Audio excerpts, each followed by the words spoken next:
পরম দয়াল পরম প্রেমময় প্রণাম জানাই গুরু পরিবারের সকলকে।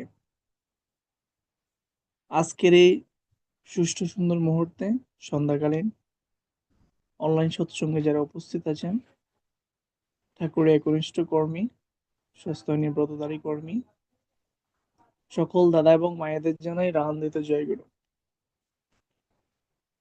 আহ আসলে আমি যা বলার খুব স্পষ্টভাবে বলতে ভালোবাসি।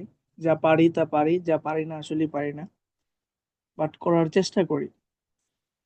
সত্যি আজকে আলোচনাটা আমার কাছে একটু কঠিন মনে হয়েছে।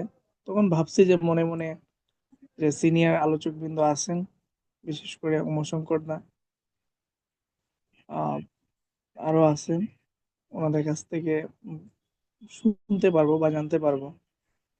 তারপরও আমি অল্প আলোচনায় সংক্ষিপ্ত করছি।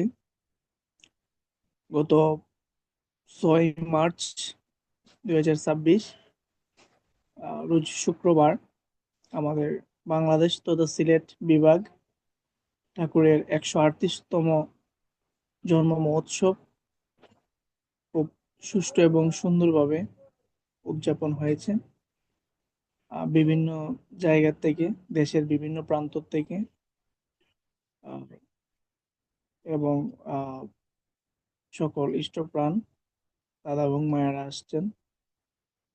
আমিও উম, অল্প সময় পাই, মানে পেয়ে সময় আসলে পাওয়া যায় না, তারপরও ঠাকুরের কৃপায় গতকালকে শুক্রবার সন্ধ্যার দিকে অল্প মুহূর্তের মধ্যে ঠাকুরের প্রার্থনা করতে পেরেছি, সন্ধ্যাকালীন প্রার্থনা সবার সাথে।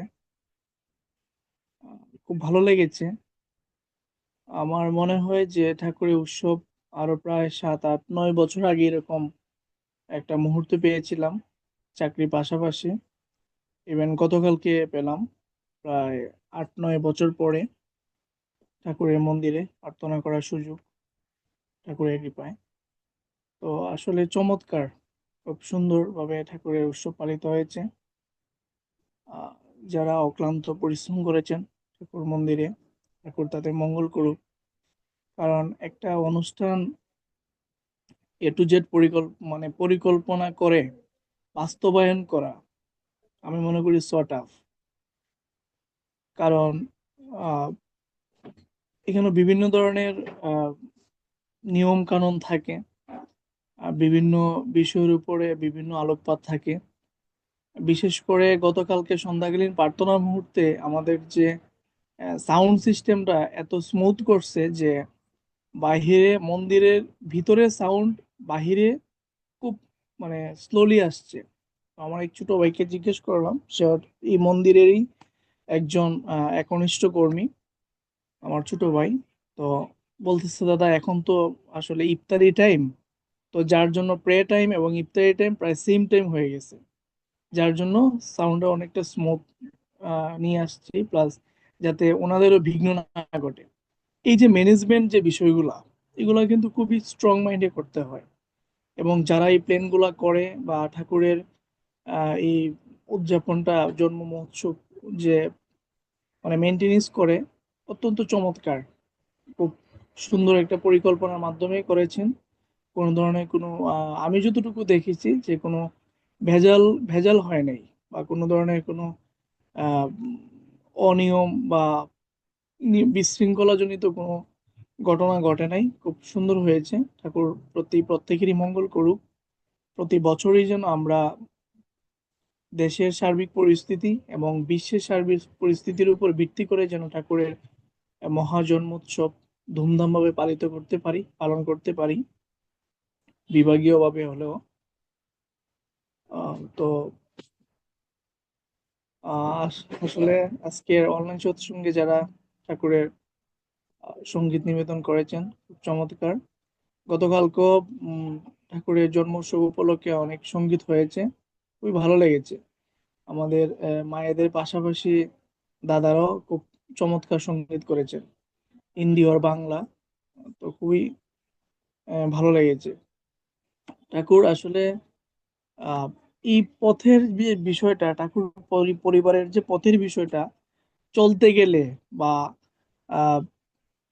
মানে ইনক্লুড থাকলে বোঝা যায় যে ঠাকুরের আহ, কর্মীরা কতটুকু অ্যাক্টিভ এবং খুবই সাফল্য নিয়ে জীবনে চলাফেরা করে। ও খুব ভালো লেগেছে যে ঠাকুর প্রতি প্রত্যেকেরই মঙ্গল করুক। আমি আসলে আজকে আলোচনা করব না টপিকের উপর, আমি শুনবো আলোচনার টপিকটা কি। তো আমি আহ ঠাকুরের কাছে প্রার্থনা করি আজকে অনলাইন সৎসঙ্গ যিনি পরিচালনা করছেন উনিও শারীরিকভাবে অসুস্থ, ওনার সুস্থতা খুব শীঘ্রই আমরা প্রার্থনা করি এবং ওনার পরিবারের মঙ্গলার্থে আর বিশ্বের প্রতি জীবের জীবের মঙ্গলার্থে এবং বিশ্বের প্রতিটি জীবের আশা এবং ভালোবাসা যেন পরম পিতার চরণাশ্রিত হয়, সেই প্রার্থনা রেখে আজকে আলোচনা এখানেই সম্পূর্ণ সমাপ্ত করছি। সবাইকে আমি আবারও জানাই রাম দিত জয় গুরু। জয় গুরু শুরু দাদা। আমাদের সুপরায় দাদা, অত্যন্ত ভালো লাগছে দাদা আলোচনা। গতকালকে ঠাকুরের উৎসব সম্পর্কে দাদার কাছ থেকে ধারণা পেলাম। আমিও ফেসবুকে দেখেছি ঠাকুরের উৎসব, বিভাগীয় উৎসব, সিলেট বিভাগীয় উৎসব হইতেছে। দাদার কাছ থেকে আরো শুনে ভালো লাগলো। জয় গুরু দাদা।